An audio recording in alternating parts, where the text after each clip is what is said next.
Alright, today we're going to be exploring something a little bit more, maybe on the comical side. What are your best evil DM ideas, jokes, and pranks? For example, creating an NPC named Zelda and using Link's character picture. Or creating an NPC named Rob Boss and making them an artist who paints happy little trees. Doesn't have to be evil, just prankstery, punny. If it's on the evil side a little bit, so much the better, but as long as it's all in good fun. Probably one of my favorite funny villains, which is a bit evil when you think about the mechanics. D&D villain? The Lucky Drunk. Ooh. A wizard spends all his life preparing a wish spell, so he can take over the world, naturally, and have revenge on all those who wronged him. But he had a heart attack and died in his sleep the day before he started. A week later, a very dumb drunk wanders into his house and finds the wish scroll. He unknowingly wishes he had better luck than everyone else. Now, everywhere he goes, he sucks the luck out of everyone else. A man wins the lottery, and the wind blows the ticket away into the drunk's hands. A dude falls off a ladder, and his expensive hat lands on the drunk's head. A rich dude misspells the name of his son in his will, and spells the drunk's name, who then inherits his stuff. The city walls collapse, and a chest of hidden jewels that was hidden in the wall ends up next to the drunk. Eventually, entire towns are blowing up just so this guy can be lucky. And he genuinely thinks that he's just really lucky. And that's all. And he is slowly, accidentally destroying the world. Why is this evil? Because the players are the unluckiest of them all. You want to throw a stick at him, it boomerangs back and hits you in the head. Boing! Want to cast fireball? Whoosh! You miss and hit a party member's tent. Oh no. You want to shoot an arrow at him? Wang! Your bow string snaps and hits you in the face. Ooh, that's gotta hurt. You want to run up and stab him? Well, you know what? You run, you trip, you accidentally stab yourself. So, no joke, I created this guy in D&D by complete accident. Back when I played Delkesh in both campaigns I played him in, I kept using an alter ego named Geral to get the party out of bandit ambushes and such. Geral had insane luck on persuasion checks for some reason. Every time I rolled after he announced his name, he rolled a nat 19 or higher on every single persuasion check. When I retired Delkesh, he had a person from his kingdom show up to teleport him back home since the party wasn't quite high enough level to teleport on their own yet. In walks this dude who looks just like a younger version of when Delkesh pretends to be Geral. Turns out, Delkesh had met this random guy once when he was younger and gotten that image fixed in his head. So every time he used Alter Self to become Geral, he was actually using this guy's appearance. That particular guy started getting recognized everywhere he went, and people would buy him beers and ask him to play cards and such. He became super popular and famous, all because Delkesh kept pretending to be him. The younger version of him was this original Geral's grandson, whose name wasn't Geral, but everyone called him Geral because they recognized him as Geral. He knew what had happened with his grandpa, and so, when it started happening to him, he just rolled with it, and had the luckiest life anyone could ask for without having the slightest idea as to why it was happening. Until he met Delkesh in person, and the whole thing was revealed. Hilarious turn from that DM to pull that one on me. Giving a player a magic item, but its only effect is that it makes the person who has it think it's magical. I had an idea for a type of monster. I called it an anti-magic rust monster. Basically, after a failed experiment caused a magical explosion, these things, among others, came into being. Wait, that's it? I need more. It sounds terrifying and kind of hilarious at the same time. I had a plan to include a cat in the starting town of a one-shot I was running. When the party speaks to the cat via Speak with Animals, they learn that the cat is a devout worshipper of Asmodeus, and is plotting world domination with its feline brethren. 10-foot cube pit next to the road, with nothing inside. I'm personally a fan of my DM's tactic of having baddies retreat and come back stronger. It's something of a running theme in his campaign. It isn't necessarily evil, but it always makes you look over your shoulder if something odd starts happening. I had a PC, who was obsessed with the moon and the moon god. The PC's last name was Dark Moon.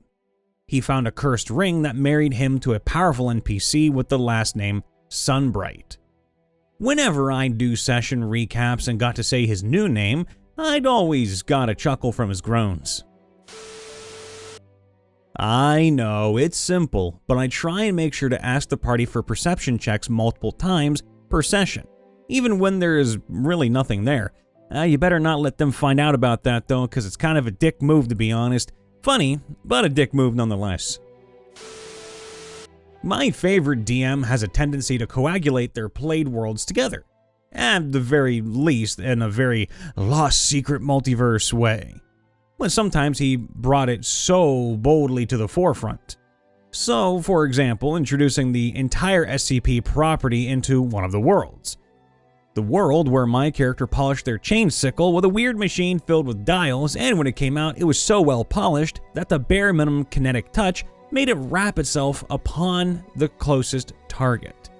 My character then thought his sickle had become sentient, evil, and bloodthirsty for the next 3 or 4 sessions, until an NPC with a higher than average magic talent straight up told me that I was paranoid and it was just a really well polished mundane sickle.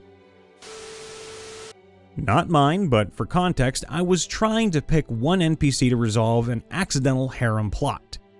Me in character, I choose... Pauses for effect, dun dun dun dun. Next time on Relic Estate Z. Relic Estate Z. 3 words, and I hate these 3 words in combination because this is just pure fucking evil. Health Potion Mimics. Fuck you. That is a deviously beautiful thing. Starfinder. We don't hear a lot about Starfinder, and I'm grateful to hear about it now. I was running a game for a party of 4. An envoy, bard equivalent, an operative, rogue equivalent, a technomancer, and a mechanic. They were stranded on a junkyard desert planet trying to earn coin to buy a spaceship, so they took odd jobs. One job was to go recover black boxes from crashed starships or heaps. It went smoothly for the first 2 sessions, fighting pirates, navigating rusted-out hulks, etc. But the last ship? Oh boy, the last ship. They had to investigate a shipwreck that was a massive colony ship that was centuries old. What they didn't realize is that it was haunted by spirits, particularly one massive amalgamation of thousands of souls from dead colonists who died in cryo. That was fun. For me anyway. The whole session was a constant on-the-run encounter, with the players frantically fleeing down rusted halls trying to escape this huge spectral blob of faces and arms. They did eventually escape though, with the black box in tow, and when they peeked their heads back in the ship, it was quiet. Sci-fi horror is a blast to run. Oh, and they never figured out that the mega ghost chasing them was a hallucination from gas leaks in the wreck. They never made any checks against it. Operative and Envoy are both broken as hell. One of our crew just started playing a Starfinder campaign, and their character is an operative. She's nuts! Don't ignore that fighting can be loud and the enemies in the dungeon react to it, especially when the party has guns and other very loud stuff. There's an NPC that gives the party cookies. When they bite into them, Constitution saving throw, the cookies are oatmeal raisin. Hey, to be fair, oatmeal raisin cookies do look like they're trying to be chocolate chip cookies. A perception check to see through the illusion is in order first, because Grandma's cookies could be a little bit deadly for the dookie. I once described an orb of necrotic, godly energy, and a player guessed it was the Eye of Vecna, only to find it was the left nut of Vecna. Party was in a tavern to drink and kinda celebrate after dissolving a mafia. Suddenly, the DM said we all have to roll a con save, which everyone failed. Turns out our drinks were laced with sleeping poison, but I was a Warforged, who was immune to both things. The DM just said, okay, as you see your friends fall asleep, a bunch of people walks in, picks you up, and everyone gets dragged out. What? But the Warforged were just hammer the flying fuck out of everybody. I don't understand. A cursed armor that lowers AC but makes the player think that it increased their AC. Same for damage and attack rolls of cursed weapons. Okay, but peep this prank.